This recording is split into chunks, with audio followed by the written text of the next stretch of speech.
Bueno, vamos a continuar entonces con los temas que estamos viendo y vamos a ver hoy, en este video, una ley muy importante que presta las mismas utilidades que nos prestó la ley de Gauss para el campo eléctrico. Ustedes recordarán que la ley de Gauss para el campo eléctrico era una ley, valga la redundancia, que venía de una demostración matemática, el teorema de Gauss, y utilizaba el concepto de flujo, particularmente de campo eléctrico, para poder obtener expresiones matemáticas de campos eléctricos, sobre todo y fundamentalmente cuando la distribución de carga hacía que el cálculo de la integral de superficie cerrada, que involucraba el cálculo del flujo del campo eléctrico, fuera relativamente sencillo.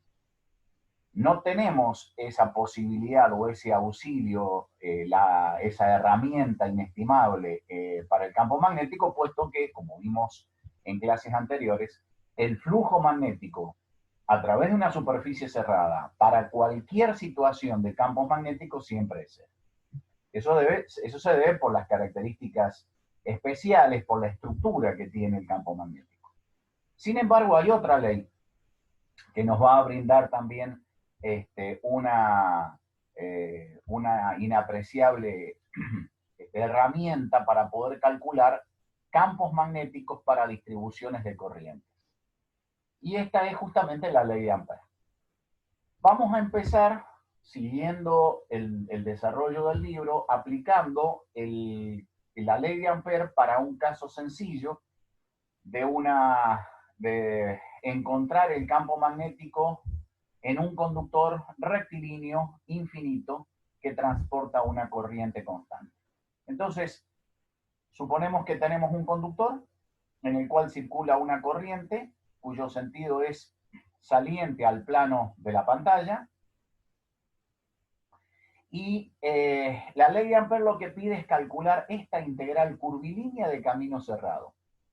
En análisis matemático esta integral se la conoce con el nombre de circulación, pues nosotros tendremos que calcular entonces la circulación del campo magnético. Entonces, lo primero que tenemos que hacer para aplicar la ley de Ampère es elegir en forma absolutamente arbitraria un camino cerrado con la única condición que encierre o que concatene un conductor con corriente, el cual obviamente está generando el campo magnético. Obviamente que desde el punto de vista matemático, lo mismo que pasaba con Gauss, hay ciertos tecnicismos respecto de la forma en que uno puede elegir esta curva cerrada. Tiene que ser regular, tiene que ser simple, pero digamos, nosotros vamos a obviar ese análisis y simplemente vamos a decir, tiene que ser una curva, digamos, sencilla, con la condición de que encierre el conductor que transporta corriente. Por una cuestión de simplicidad y de simetría del campo magnético que está generando este conductor con corriente, cuya estructura ya hemos estudiado, ya hemos visto, vamos a elegir un camino circular de un radio R constante.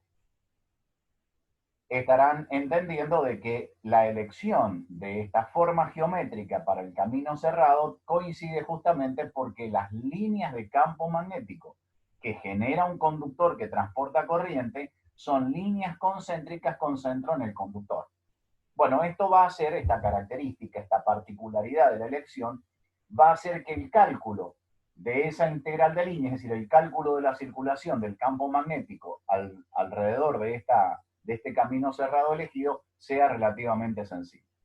Ahí tenemos entonces el dibujo del conductor que transporta corriente, de la curva C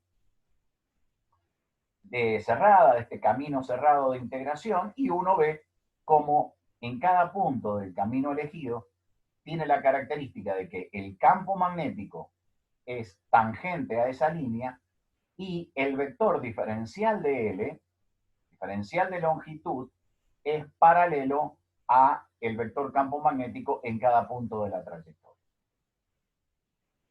Muy bien, Estando integrando o moviéndonos a lo largo de este camino siempre a una distancia constante R respecto del conductor, que es tomado como referencia, el campo magnético va a ser constante. Entonces, lo que vamos a tener aquí, lo que vamos a tener acá, es que el campo magnético es constante. Nosotros sabemos la expresión del campo magnético para esta, ¿cómo es? Para este sistema, es decir, para este conductor que transporta corriente. Ya hemos encontrado esta expresión que está aquí abajo. Ustedes recordarán aplicando la ley de Biot-Savart. Muy bien. Reemplazamos en la integral. Aquí lo tenemos.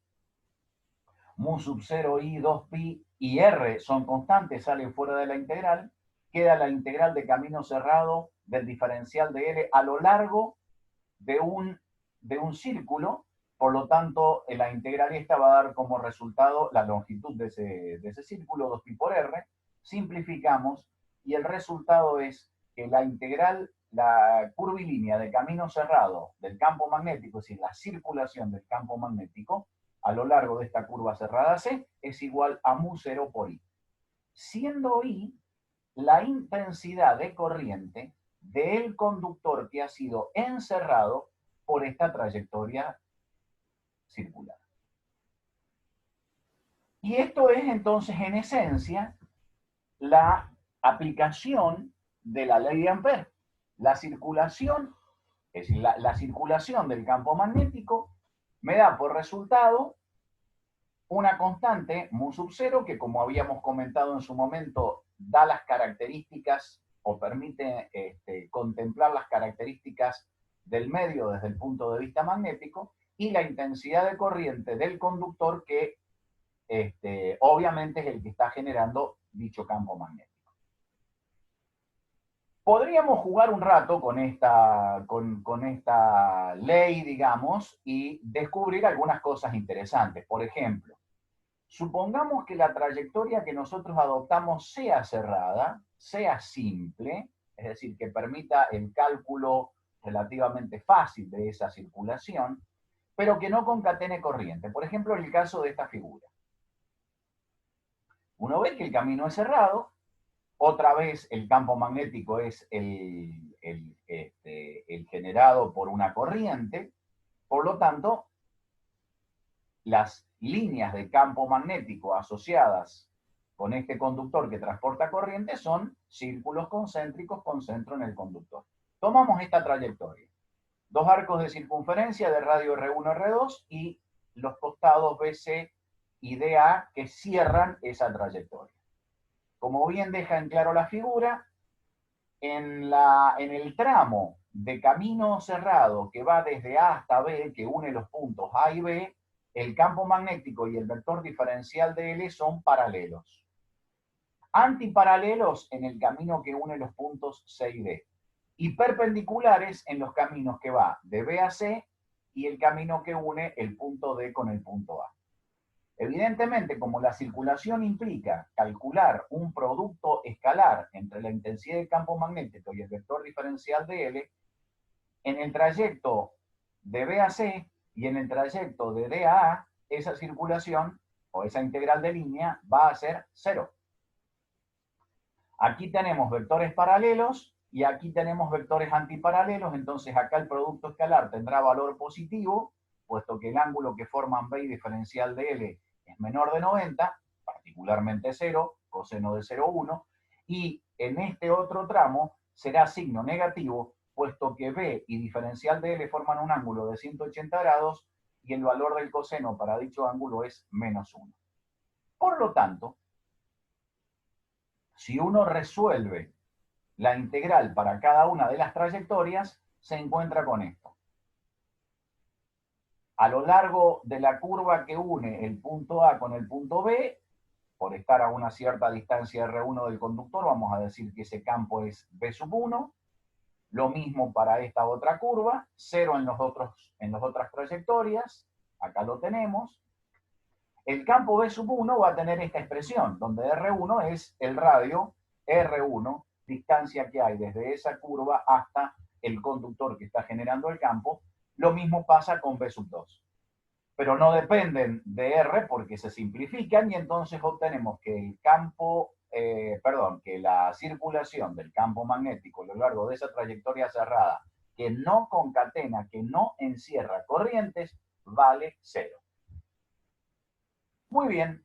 Y de paso, para terminar con este comentario, veamos que en este caso, volviendo al primer resultado, el valor obtenido es mu0i, acá lo tenemos, y con signo positivo, porque cuando hay que hacer esta integral de línea, hay que elegir un sentido de circulación. Si nosotros elegimos este sentido de circulación, el resultado será positivo. Si nosotros elegimos un sentido contrario de circulación, el resultado cambia de signo, porque, de nuevo, con este sentido de circulación, el vector B y el vector diferencial de L son antiparalelos. Entonces, cuando uno hace el cálculo de la circulación del campo magnético a lo largo de esa trayectoria cerrada arbitrariamente elegida, además de las cantidades involucradas, es muy importante tener en cuenta el sentido de circulación.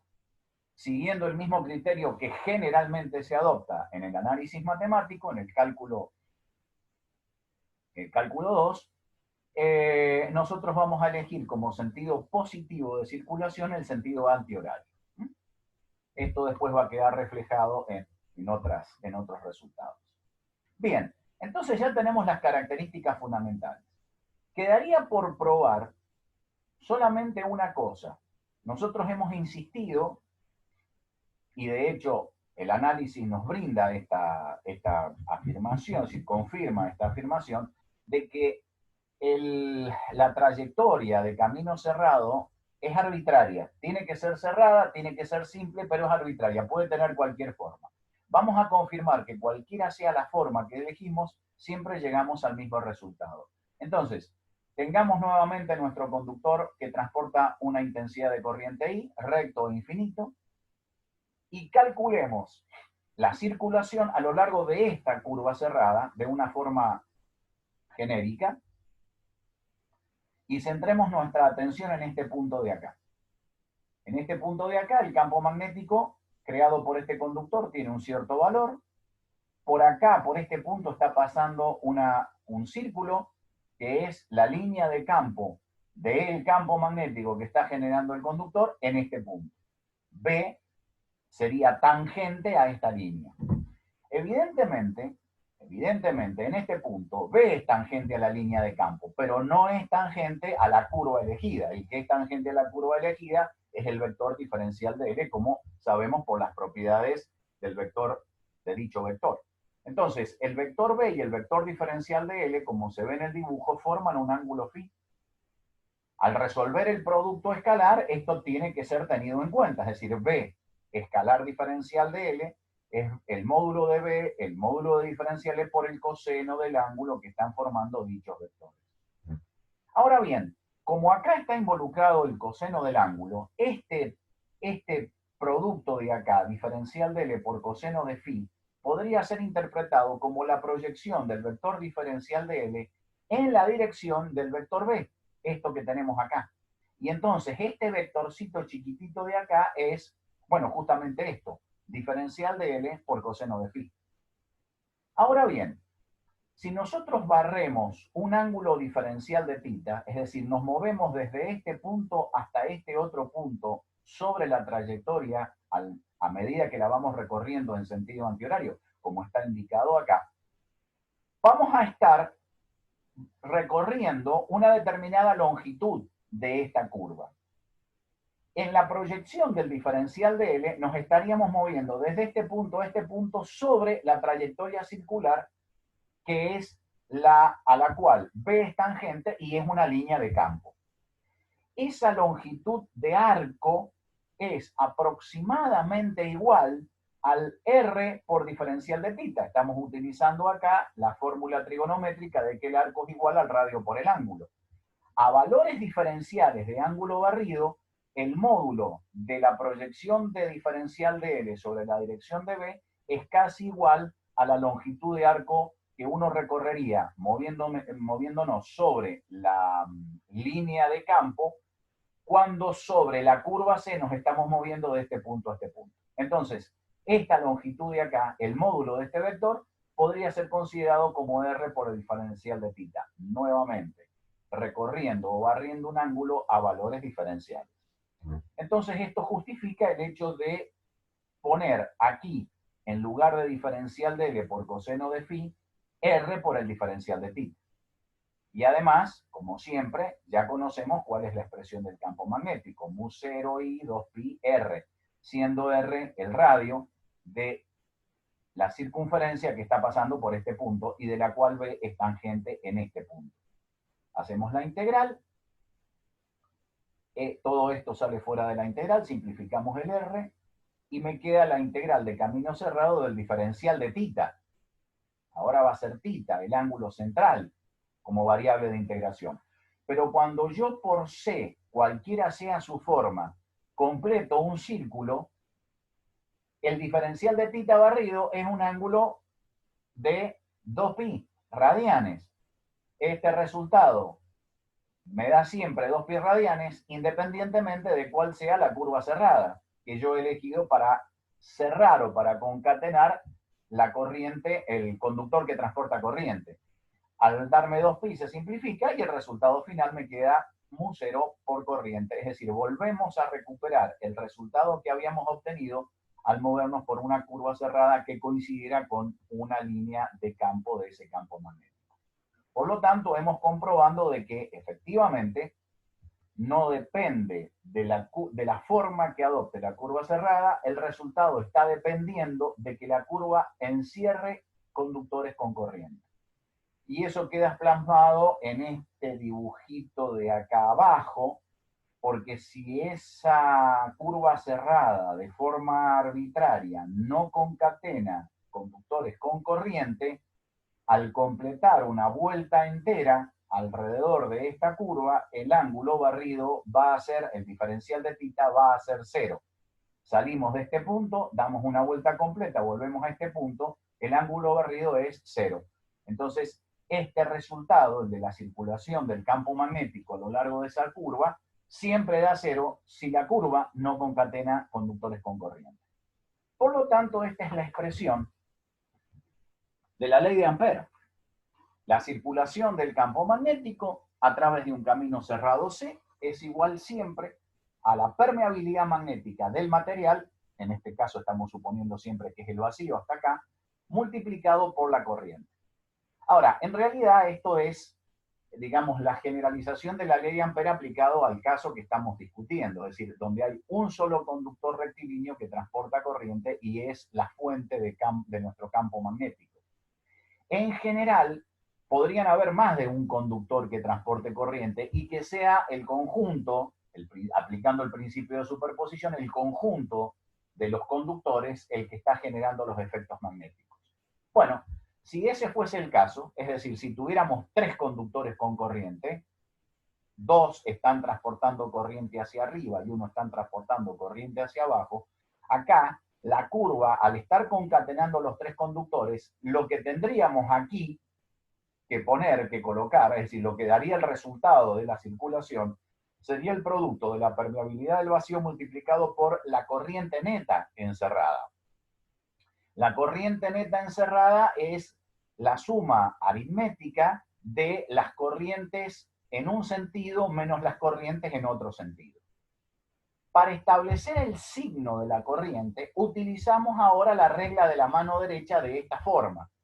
Si nosotros acompañamos el sentido de circulación positivo que adoptamos para recorrer la curva cerrada, en el, como siempre habíamos dicho, sentido antihorario, como bien indica la gráfica acá, el pulgar extendido me está indicando el sentido de circulación de la corriente que nosotros vamos a adoptar como positivo. Entonces, para este ejemplo, la corriente I1 y la corriente I3 son de valor positivo y la corriente I2 de valor negativo. Entonces, la corriente encerrada o la corriente neta encerrada viene siendo la suma aritmética de las tres corrientes que atraviesan la superficie de esta de la superficie delimitada por la curva cerrada en el sentido que coincide con la regla de la mano derecha. Y entonces eso es la formulación general de la ley de Ampère, ¿sí? Bien, perfecto. Entonces, con esto en mente vamos a aplicar la ley de Ampère a algunos casos sencillos, pero importantes. El primero es el conductor largo, recto, portador de corriente, cuyo resultado ya hemos discutido. Ya sabemos que la circulación a lo largo de la curva cerrada, que conviene tomar como un círculo que coincide con una de las líneas de campo, siempre me da mu0 por I, siendo I la intensidad de la corriente del conductor que está encerrado por esa trayectoria C cerrada. Ahora vamos a aplicarlo a un conductor cuyo radio no puede ser despreciado, es decir, no una línea de corriente, sino un conductor cilíndrico de radio R grande, este que está acá. Entonces acá tenemos la situación. Esto es un pedazo de conductor que transporta una corriente. Nosotros vamos a suponer que la corriente es uniforme a lo largo de toda la sección transversal de este cilindro. Y obviamente el campo magnético que está generando esta corriente tiene esta estructura. Sus líneas de campo son círculos concéntricos con centro ahora en el eje del conductor y no en el conductor. Porque ahora el conductor tiene un volumen que no puede ser despreciado. Muy bien, entonces nos va a interesar fundamentalmente obtener la expresión del campo magnético en dos zonas claramente distintas, una en el interior del conductor y uno en el exterior del conductor. Es decir, adoptando un sistema de referencia radial, de posicionamiento radial, con origen en el eje del conductor, vamos a investigar el campo magnético a una distancia r chica menor que el radio del conductor, que el radio del cilindro, y a una distancia r chica mayor que el radio del cilindro. Muy bien, empecemos entonces con r chica menor que r grande. Es decir, nos vamos a mover a una distancia respecto del eje del cilindro menor que el radio del conductor. Como siempre, dada la simetría y la uniformidad de la corriente, el campo magnético que se va a generar tiene una estructura de simetría como la mostrada. Son líneas concéntricas con centro en el eje del conductor. Quiere decir que a una distancia r menor que r grande, como este que está acá, el campo magnético va a ser tangente a esta línea de campo que ha sido trazada, que se muestra aquí. Esta curva C, que es la mostrada acá, de un radio R menor que el radio del cilindro, concatena esa corriente que genera ese campo magnético en el interior del conductor. Y entonces el problema lo tenemos para calcular la corriente que atraviesa esta sección, que atraviesa la sección transversal que limita esta curva C. La densidad de corriente total que transporta el conductor es intensidad de corriente dividido el área. Y la tenemos acá. La intensidad de corriente es I, el área de la sección transversal es pi por radio grande, por radio mayúscula al cuadrado. Ahora, la corriente encerrada por esta curva C a una distancia R del eje del conductor es esa densidad de corriente multiplicado por el área que delimita, por el área de la superficie que delimita esa curva cerrada. Y esa área, si esto tiene un radio r chica, es pi por r chica al cuadrado. Entonces, la corriente encerrada por esta curva C es la intensidad de corriente I total que transporta el conductor por r chica al cuadrado dividido r grande al cuadrado. Al estar calculando el campo magnético a una distancia r constante, el campo magnético es constante, la integral queda B por 2pi por R, y del otro lado tenemos lo que acabamos de encontrar, mu0 y r chica cuadrado dividido r grande al cuadrado. Pasando este término al segundo miembro y haciendo las simplificaciones del caso, me queda esta expresión. El campo magnético en el interior de este conductor rectilíneo, fíjense ustedes que todo esto es una constante, va a depender linealmente del radio medido a partir del eje del conductor. Es decir, crece linealmente con el radio, con la distancia radial medida a partir del eje del conductor. El cálculo del campo magnético para el exterior del conductor es similar. Tendríamos que adoptar una curva que concatene toda, que encierre todo el conductor, como podría ser esta otra curva externa de acá, de un radio R chica, mayor que el radio del conductor. Muy bien, coincide también, por supuesto, con una línea de campo a esa misma distancia. Lo que pasa es que ahora la corriente que aparece en el segundo miembro de la ley de Ampère es la corriente total, porque la curva C elegida encierra la totalidad de la corriente o concatena la totalidad de la corriente que pasa por el conductor. Entonces el resultado directamente es este de acá, mu0i dividido 2pi por r, donde r chica es la distancia radial, otra vez medida a partir del eje del conductor. Entonces uno ve que el campo magnético en el interior del conductor va decreciendo con la inversa de la distancia. Aunando estos dos resultados, tenemos esta gráfica, el crecimiento lineal del campo magnético en el interior del conductor, hasta llegar a un valor máximo en la superficie de dicho conductor, y después a partir de ahí el decrecimiento con la inversa de la distancia radial. Muy bien. Nosotros habíamos visto anteriormente que un sistema muy conveniente para generar campos magnéticos era el solenoide, porque eso hacía que el campo magnético de una sola espira, o sea, creado por una sola espira circular, fuera multiplicado en su intensidad por n, siendo n el número de espiras que estaba constituyendo ese solenoide. Bueno, acá tenemos un solenoide, obviamente con el dibujo de las espiras un poco separadas por claridad del dibujo, y lo que vemos aquí es la estructura del campo magnético, tanto en el interior de dicho solenoide como en la parte externa. Es fácil entender por qué el campo magnético tiene esta estructura si uno recuerda, me voy a ir un poquito para atrás, el campo magnético que se generaba en una sola espira, acá lo tenemos, ¿sí?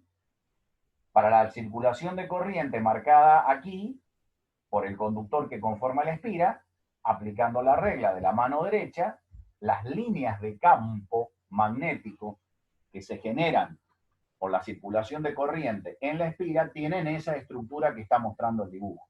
Bueno, imagínense espiras puestas una a continuación de la otra y sumando el aporte de todas las líneas de campo y fácilmente se llega a esta imagen que acabo de mostrar. Esta vendría siendo las líneas de campo magnético, del campo magnético que está creando una corriente que circula por un solenoide de n espiras. Entonces, como el dibujo deja entrever la intensidad del campo magnético en el interior del solenoide es muy fuerte, las líneas de campo están muy apretadas. El campo magnético en el exterior de este conductor es muy débil y se va debilitando fuertemente a medida que me voy alejando de ese solenoide. Bueno, muy bien, nos proponemos encontrar una expresión entonces del campo magnético en el interior del solenoide. Entonces, vamos a utilizar para ello la ley de Ampère. Lo primero que me pide la ley de Ampère es que, teniendo un solenoide, este es un dibujo más realista, ¿no es cierto? Las espiras están apretadas, están juntas. Teniendo este solenoide, yo voy a tomar una curva C cerrada de una forma conveniente para que me facilite el cálculo de este campo magnético. Entonces, acá lo que estamos viendo es un corte a través de un plano transversal, donde en la parte superior se deja ver los extremos de los conductores que al transportar corriente con este sentido, la parte de arriba, la corriente es entrante. Por los conductores en la parte inferior, es decir, la imagen frontal de los conductores que están transportando corriente por la parte inferior sería esta de acá con la corriente saliendo de dichos conductores. ¿Sí? En realidad la corriente es la misma porque el alambre tiene una continuidad. Muy bien. Entonces yo adopto una trayectoria cerrada como esta de acá, que tiene las siguientes características. Bueno, antes que nada, yo voy a suponer, por una cuestión de simplicidad, que el campo magnético en el interior del solenoide es uniforme. Es uniforme.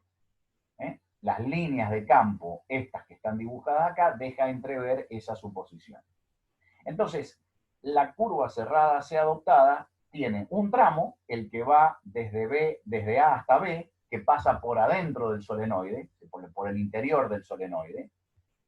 Dos laterales, dos caminos laterales, que son el BC, o el que une el punto BC y el que une el punto DA, que son perpendiculares al eje del solenoide y muy alejados, es decir, muy largos, tanto que el trayecto que une el punto C con el punto D está en una zona tan alejada del solenoide, por afuera del mismo, que el campo magnético se puede considerar cero. Acá está.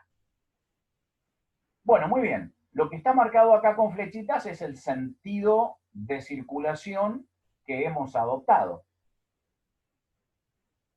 Y lo que está marcado también con flechitas es el sentido del vector diferencial de L. Uno claramente se da cuenta que en los tramos que va de B hasta C y de D hasta A, el vector B y el vector diferencial de L son mutuamente perpendiculares. Producto escalar vale cero. La circulación, la integral de línea en estos tramos va a ser cero. En la parte superior también va a ser cero. No porque B sea perpendicular a diferencial de L, que de hecho no lo es, sino porque el campo magnético, sino porque el lado CD está tan alejado del solenoide que el campo magnético es cero. Entonces no aporta a la integral curvilínea. Por lo tanto, el único término, digamos, que va a quedar vivo y que va a aportar al resultado final de esta integral curvilínea de camino cerrado es la integral de línea desde el tramo A hasta el tramo B, donde el campo magnético es constante. Entonces, esta integral, B sale fuera de la integral, este producto escalar es el módulo de B por el módulo de diferencial de L, porque como se ve en el dibujo, el vector B y el vector diferencial de L son colineales. Queda la integral del camino del diferencial de L desde A hasta B, eso me da la longitud L, que es la longitud que tiene esta cara del camino cerrado adoptado. Acá lo tenemos.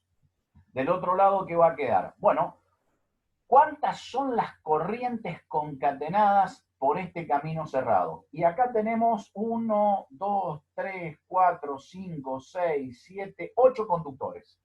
Quiere decir que la corriente encerrada es 8 por I. Hay 8 conductores que transportan una intensidad de corriente I. En el caso genérico, que sea N, podemos considerar que es N número de espiras encerradas o concatenadas por ese camino cerrado arbitrariamente elegido. Acá se ha utilizado otra nomenclatura. El N chico viene a representar número de espiras por unidad de longitud. Entonces, para tener la cantidad de espiras que ha encerrado esta trayectoria en la longitud L, tenemos que multiplicar ese numerito N, vuelvo a insistir, número de espiras por unidad de longitud, por la longitud L de la cara de ese camino cerrado que pasa por adentro del solenoide. Entonces, la corriente encerrada está dada por N chica, L e I. Por lo tanto, simplificando el L, me queda que el campo magnético en el interior del solenoide es mu sub 0 por N por I, donde vuelvo a insistir, N chica es el número de espiras por unidad de longitud. Uno ve que el campo magnético en el interior del solenoide queda intensificado, automáticamente multiplicado, por las cantidades de espiras de ese solenoide. Es decir, tenemos una concentración de campo magnético muy importante. En realidad, esta fórmula dice que el campo magnético a lo largo de todo el eje del solenoide es constante. Es decir, que no hay variación de campo magnético. Eso es cierto, digamos, con ciertas restricciones. Acá vamos un dibujo y una representación gráfica del campo magnético más realista. A medida que yo me voy a hacer, es decir, que el campo magnético sea constante y de valor mu sub 0 n por i, se aplica y se cumple digamos, en una parte si se cumple en el interior del solenoide, pero en una parte central del mismo. A medida que yo me voy alejando y me voy acercando a los bordes del solenoide, el campo magnético va decreciendo.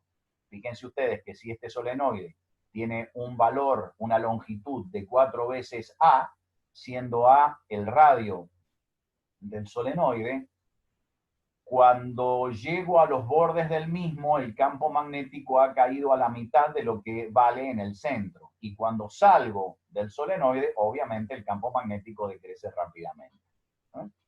Pero, repito, en el tramo central, en la parte central del solenoide, el campo magnético es lo suficientemente constante. Y si este solenoide es muy largo, se puede conseguir un campo magnético muy uniforme, constante y de valor mu sub 0 n por i.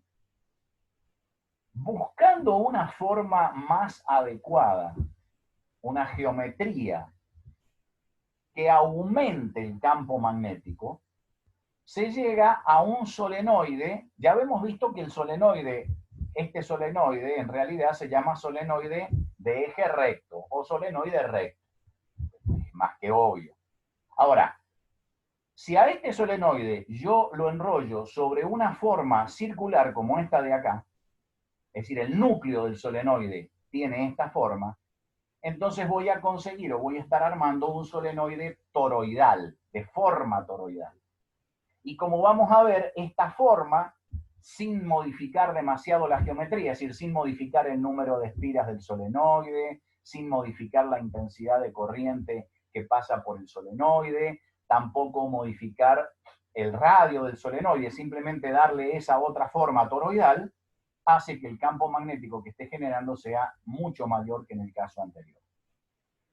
Campo magnético, como siempre, sobre el eje o sobre el interior de ese solenoide, en este caso toroidal.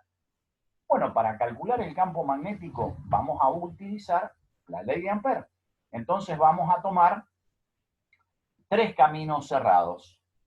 Una trayectoria circular que pase por adentro del toroide. Acá estamos obviamente cortando otra vez con un plano transversal. Entonces estamos viendo en la parte de arriba los conductores, donde la corriente sale según la intensidad de corriente supuesta.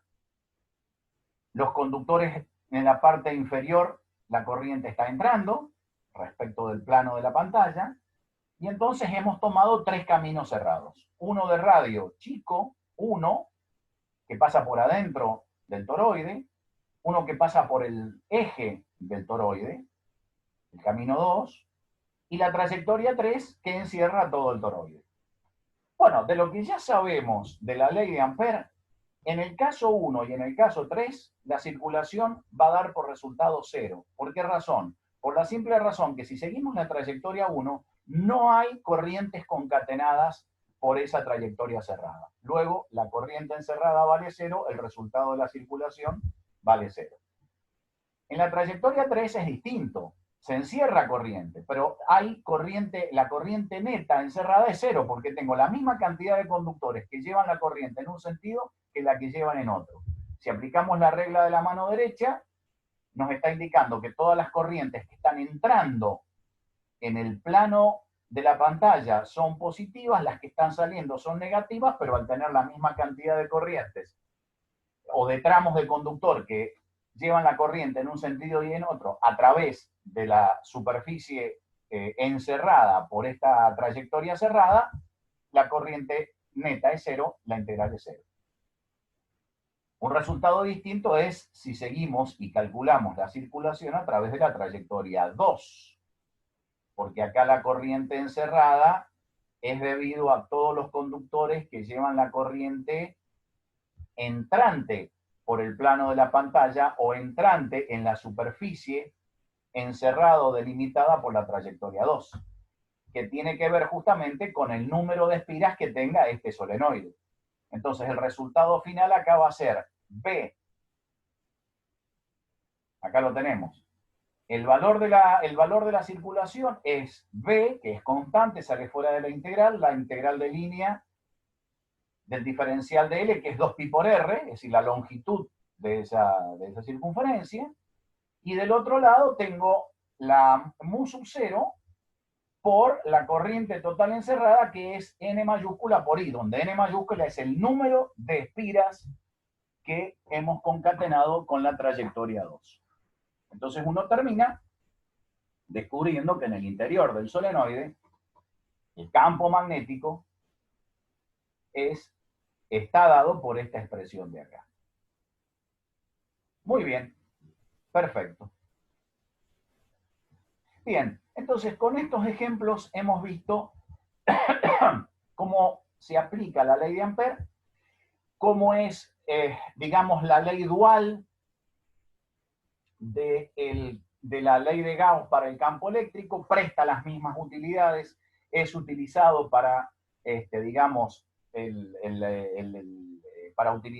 utilizado para el mismo propósito, calcular expresiones de campos magnéticos para distribuciones de corrientes, y esto lo convierte en una herramienta muy útil, muy valorada cuando uno quiere justamente trabajar con distribuciones de corrientes que están generando campos magnéticos. Bien, en el próximo video entonces vamos a ver materiales magnéticos.